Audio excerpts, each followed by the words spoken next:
मुआवजा। जी हां, मुआवजा अब प्रदेश में मुद्दे का दूसरा नाम यही बन चुका है, जो विधानसभा से लेकर पंचायत स्तर तक हर किसी की जुबान पर सुना जा रहा है। हर किसान की जुबान पर यही शब्द है। लेकिन हाड़ौती की कहानी इस बार जरा अलग है।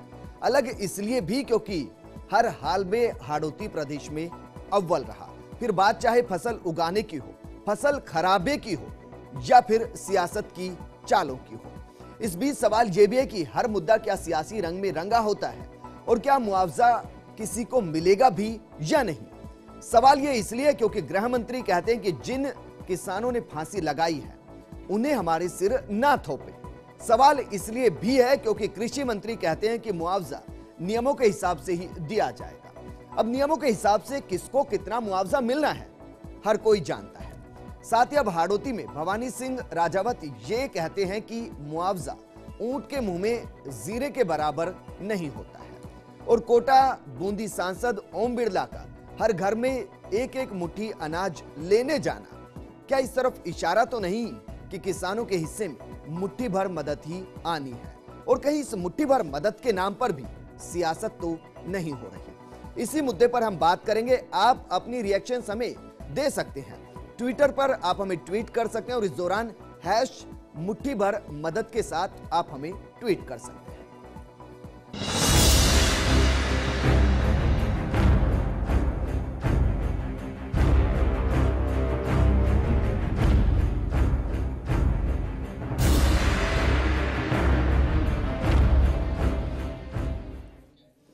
शुरुआत 3 तस्वीरों से करते हैं। जरा देखिए तीनों तस्वीरें एक दूसरे के बारे में क्या कुछ कहती है। पहली तस्वीर है बांसवाड़ा की, जहां पर जो अनाज है वो भीगा हुआ है। यहां पर लगभग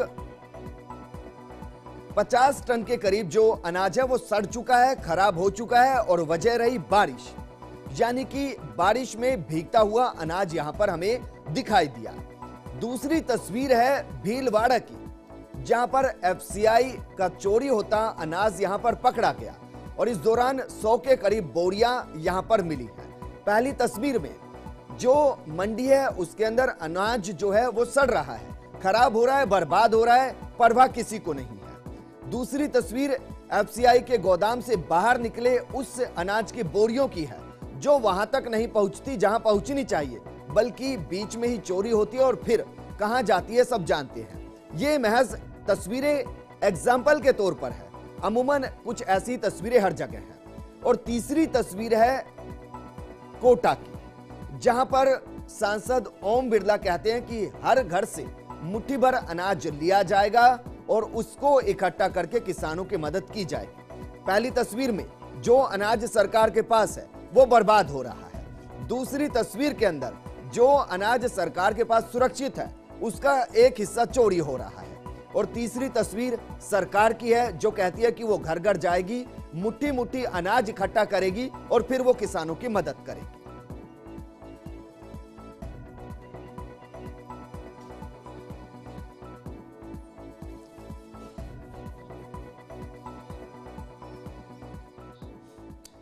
चलिए, तस्वीरों को समझाना जरूरी था क्योंकि यह जानना जरूरी है कि आखिर ऐसा क्यों होता है और कहीं ये तस्वीरें एक दूसरे के लिए जिम्मेदार तो नहीं है। जरा ये रिपोर्ट देखिए।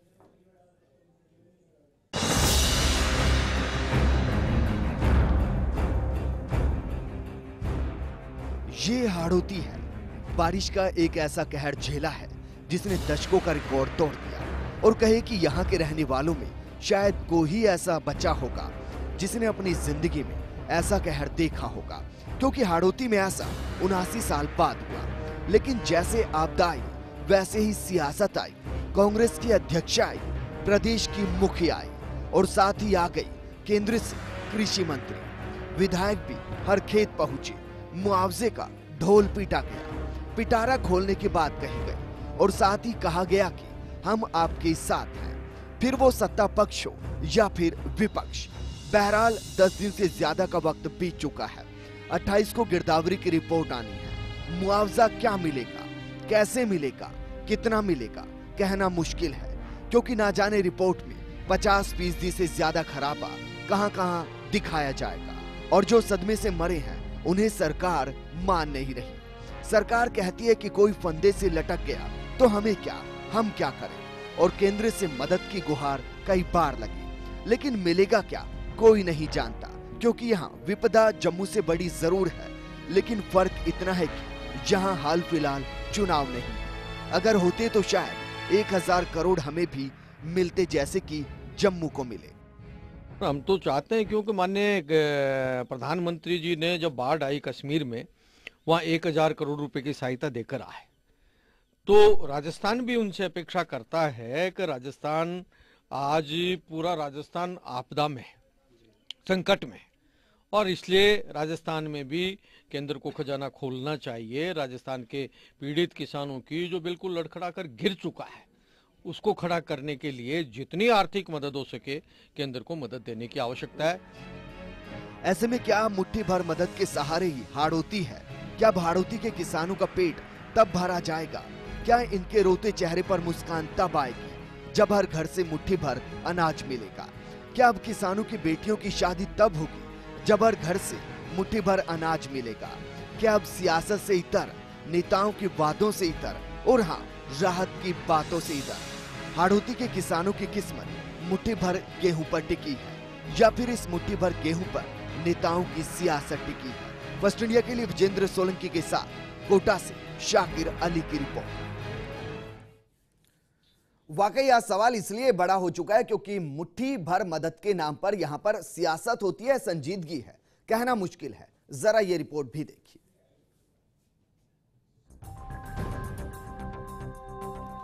प्रदेश में चाहे अलवर हो, जहां एफसीआई में गेहूं के खराब होने की खबरें सुर्खियां बनी हो, या फिर एफसीआई से चोरी होता गेहूं, या फिर हर साल हजारों टन बारिश में भीगता अनाज हो, ये सब वो मुद्दे हैं जिन पर अगर लगाम लगा दी जाए तो देश का कोई इंसान भूखा ना सोए। लेकिन सवाल ये नहीं है। आज सवाल ये है कि क्या एक मुट्ठी अनाज को इकट्ठा कर हाड़ौती के पीड़ितों को राहत दी जा सकती है? हम ऐसा इसलिए कह रहे हैं क्योंकि कोटा बूंदी सांसद ओम बिरला आज से अन्नदाता सुखी भवा, यानी किसान सुखी रहे, मुहिम की शुरुआत करने जा रहे हैं। लेकिन किसान के सुखी रहने के लिए जरूरी क्या है? सरकार की योजना का फायदा मिलना, वक्त पर उचित मुआवजा मिलना, या फिर घर घर से एक एक मुट्ठी अनाज इकट्ठा करना? यह इस मुहिम के पीछे का डर वही डर तो नहीं जो लाडपुरा विधायक भवानी सिंह राजावत को है कि मुआवजा ऊंट के मुंह में जीरे के बराबर है।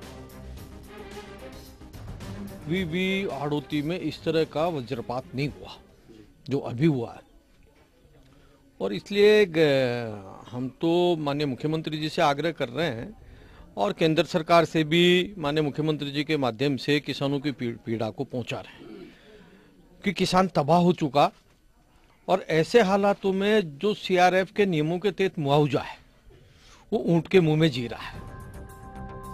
यकीनन मुद्दा यही है कि कैसे हर बार मुद्दे से इतर मुद्दों को कुतरा जाए, और उसके बाद जो तस्वीर सामने आए वो सियासत के शीशे में एकदम उजली दिखे, क्योंकि धुंधली तस्वीर तो किसानों की बहुत है, जो ना बीमा कंपनियों को दिखती है, ना आपदा राहत कोष को, और ना ही सियासत के सियासतदानों को। बहरहाल जो भी है, यहाँ के किसानों को मदद की मुट्ठी जिनको भरनी है वो क्या कहते हैं, जरा ये भी सुन ले। भाई कण कण करके मन होता है, ये बात तो सही है, मगर लोग इसको मॉनिटरिंग ढंग से हो और मुट्ठी भर अनाज से और किसानों को पहुंचे, इसके लिए मुझे लगता है बहुत टेढ़ी खीर है, क्योंकि लोगों का जो रुझान है और मुट्ठी भर अनाज इकट्ठा करना, इसको कौन लोग करेंगे और कैसे होगा, ये बात समझ में नहीं आ रही है। मुट्ठी भर के बजाय तो भामाशाह जितने भी थे ये मदद कर सकते थे हमें, मतलब अगर किसान तो देने से रहा नहीं, किसान की तो फसल बर्बाद होगी, और कुछ लोग ऐसे हैं जो हो सकता है कि भीख का लेना पसंद नहीं करें, क्योंकि गांव में थोड़ा कंट्रोवर्सी वाला मामला होता है कि है ना, जो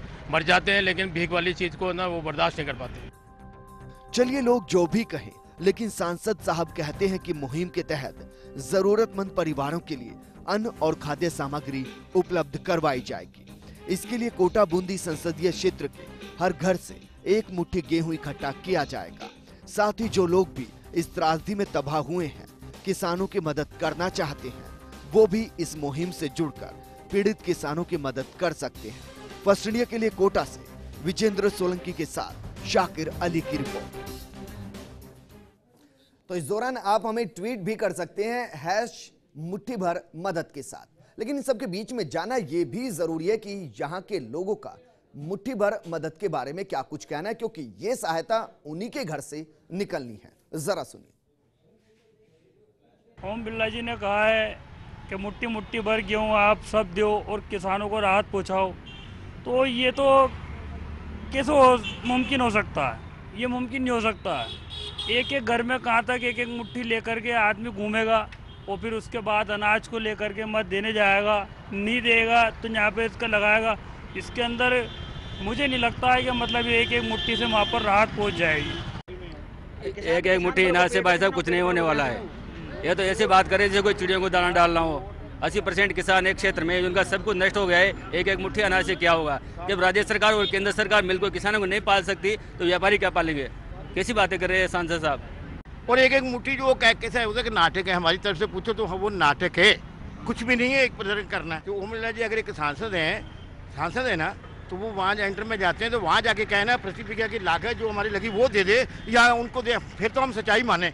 अगर वो वहाँ जाके सांसद में कहेंगे अगर नहीं दोगे प्रति बीघा 10,000 जो लागत नहीं दोगे तो मैं इस्तीफा दूंगा, फिर तो माने।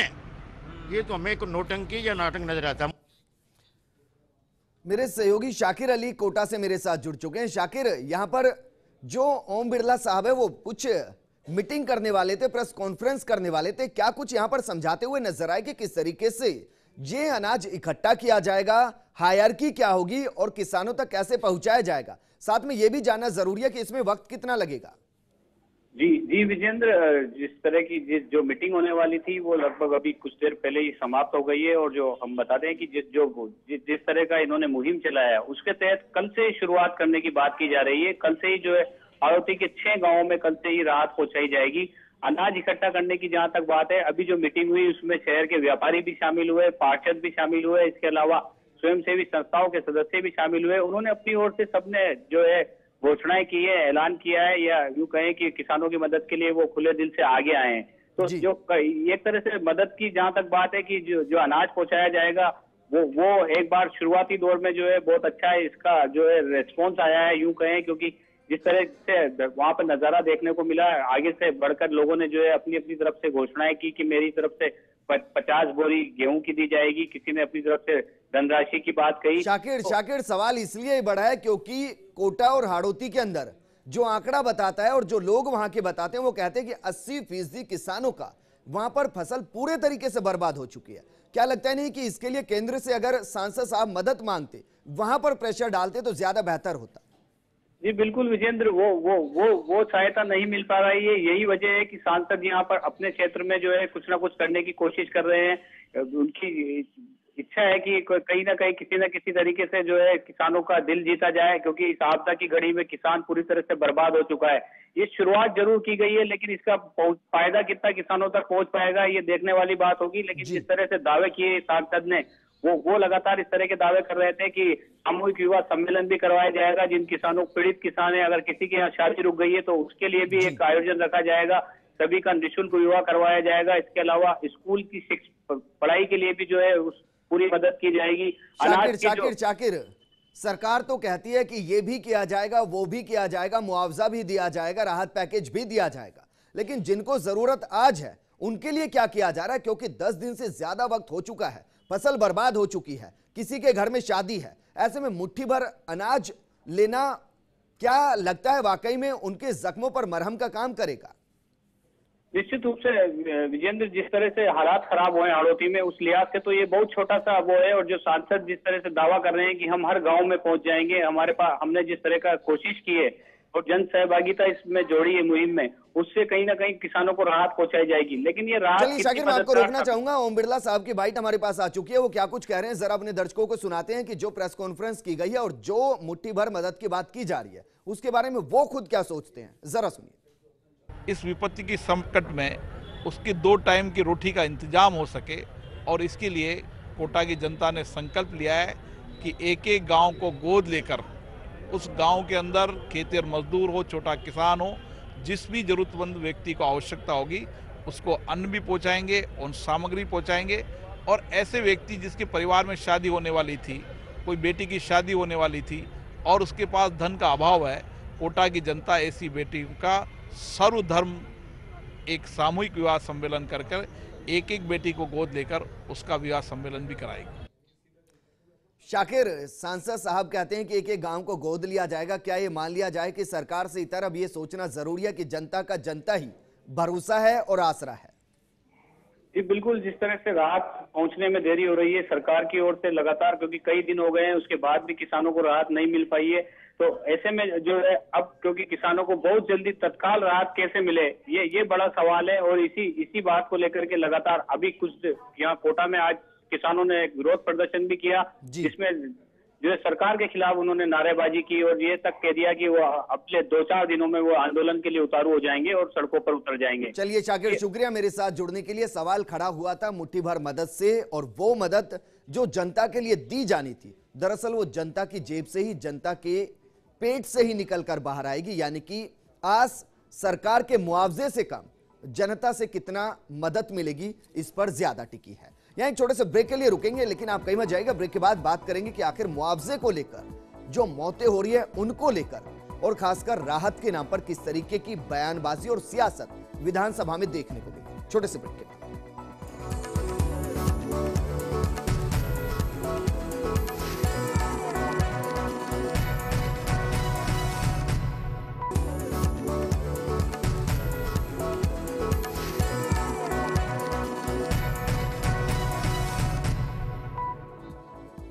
ब्रेक के बाद आपका स्वागत है। बात करते हैं प्रदेश की विधानसभा की।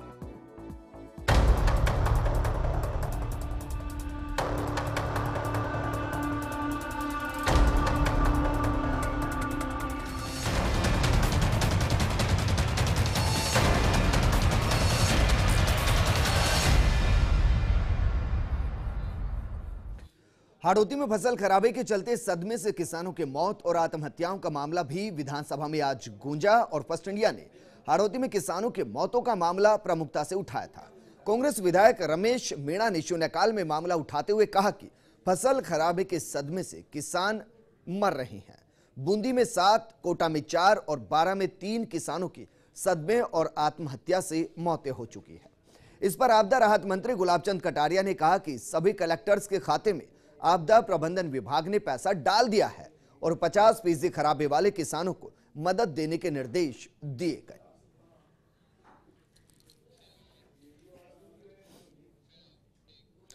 लेकिन मामला यहीं तक नहीं रुका। हाड़ौती में किसानों की मौत के मामले में जवाब देते हुए आपदा राहत मंत्री गुलाबचंद कटारिया ने विधानसभा में वो बोल दिया जिसकी उम्मीद किसी को ना थी। कटारिया ने कहा कि पेड़ पर लटककर मर जाने वालों को हमारे खाते में डालना गलत है। आपदा से 34 लोग मरे हैं और उन्हें सरकारी मदद दे दी गई।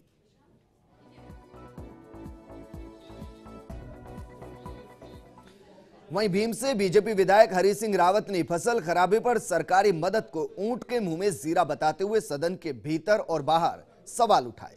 शून्यकाल में मामला उठाते हुए रावत ने कहा कि भीम क्षेत्र में किसानों की फसलें बुरी तरह से चौपट हो गई।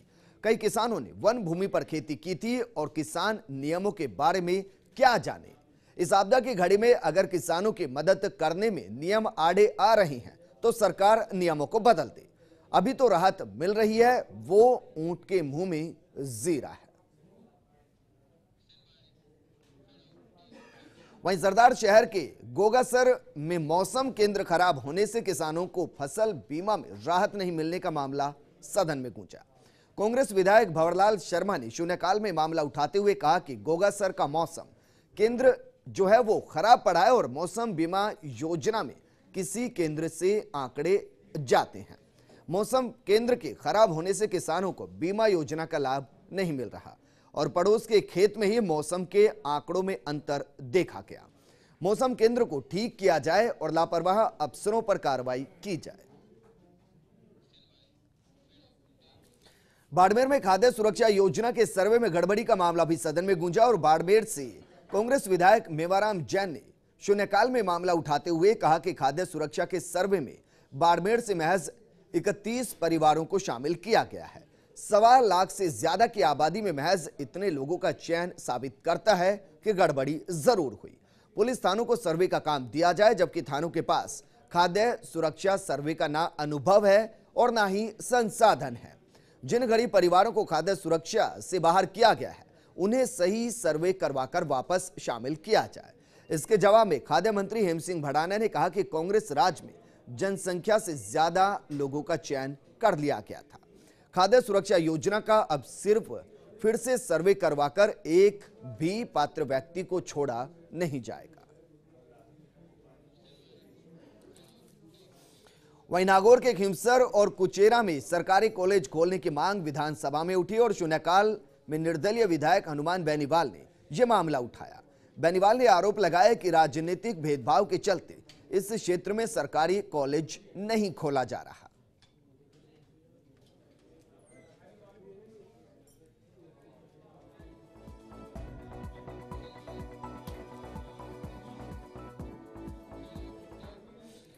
प्रदेश के सरकारी स्कूलों में सरकार अब विद्यार्थियों के अनुपात में प्रदेश के स्कूलों में खाली पद भरेगी और अगले शिक्षा सत्र से पहले शिक्षा महकमे में हुआ सुधार धरातल पर नजर आने लगेगा। विधानसभा में विधायक गौतम कुमार के लगाए सवाल के जवाब में शिक्षा मंत्री वासुदेव देवनानी ने यह घोषणा की है। देवनानी ने कहा कि मई और जून में विद्यार्थियों की संख्या के आधार पर पदों का जो है वो रैशनलाइजेशन किया जाए और देवनानी ने बताया कि 1 जुलाई से पहले 12,000 प्राचार्यों के खाली पद भी भर दिए जाएंगे। वहीं विभिन्न 4,000 पदों पर शिक्षा विभाग सीधी भर्ती करने वाला है।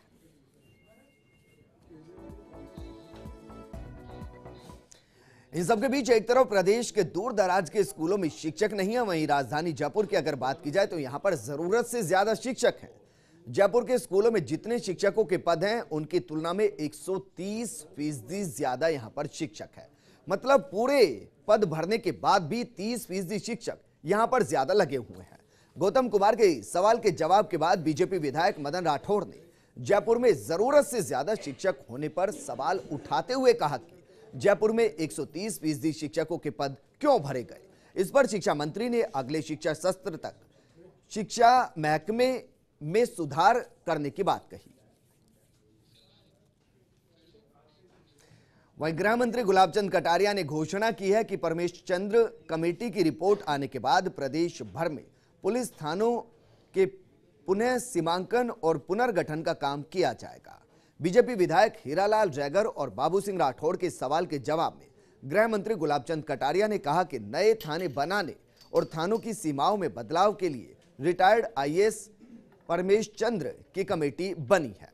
कमेटी की रिपोर्ट 31 मार्च तक आने की उम्मीद है और कमेटी की रिपोर्ट आने के बाद अगले 6 महीने में नए थाने और थानों की सीमा में बदलाव किए जाएंगे।